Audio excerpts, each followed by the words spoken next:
Speaking to French people in Paris through the course of the last few days, they were quite touched by what they saw at Wembley last week. Let's bring in Andy Townend, who is an expat living here in Belgium, one of the few people on the streets tonight. Hello, Andy. Hello. Thanks for coming to join us. And you have a blog called Belgium Streets.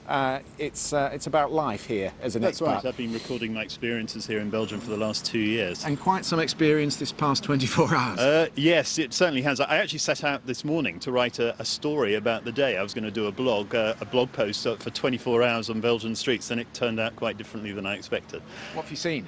Well, I took a trip down to the Central Station and I saw a convoy of about 8 armoured personnel carriers and no people.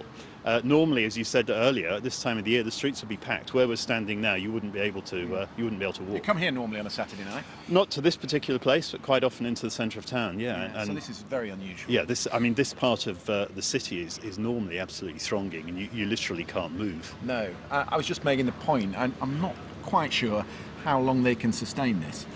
I don't think it can last that long, to be honest. I mean, at the moment, the city really has just shut down. It's hard to describe. I went into the very heart of the city today, and there was just nobody there. It feels like Christmas Day, doesn't it? That atmosphere that the lights are on, but nothing's actually happening. That's right, yeah. I mean, there's just nobody here, and the atmosphere is just dead. It's like a science fiction film where everybody has just disappeared. Yeah. Does it frustrate you, that? Because I must admit, it frustrates me. It almost sends a signal to the terrorists that they've won.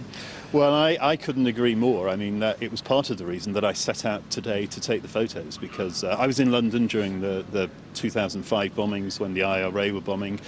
And like many other people, the very next day I was back on the tube and trying to go about my ordinary everyday life. I mean, I might not be so brave if someone was pointing a gun at me. No, well, quite. And as I say, the government is in a slightly unenviable position here. There's another reason why your experience is interesting, because you actually live, I understand, in Molenbeek. I do live in Molenbeek, yes. And that has had helicopters flying overhead, and we've had police raids, and you name it. There's been helicopters, a lot of police activity, flashing lights, lots of police on the streets. Normally it's quite a quiet, pleasant place. It's not at all what you might expect. At the moment, though, there is a lot of police activity, so it's quite unsettling. And you've been speaking to your neighbours there, your Muslim neighbours. What do they make of it? Well, I was waiting for the bus to come here, actually, and a Muslim lady sort of started talking to me and said, look, it's not us. These are young people who are disaffected. They have no religion. And I think there is a general feeling in the community that those who are perpetrating these atrocities are actually, it's not a religious thing. They are young people who appear to be disconnected from their community. And I think the Belgian authorities are aware of that. Do you find, as a Brit living here, it's quite a peculiar country, this sometimes?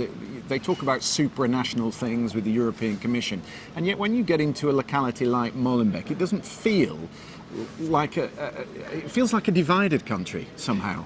Yeah, I live in Brussels and I work in Flanders, and you have the two very distinct sections, the French-speaking community and the Flemish community. And then here within Brussels, there are numerous communities which do feel completely isolated. Unlike London, which is more of a melting pot, here in Brussels, the various different communities really are quite ring-fenced from each other. And the reason I ask you that question is because there is criticism that it doesn't work as a state, and that is one of the reasons why the intelligence has failed.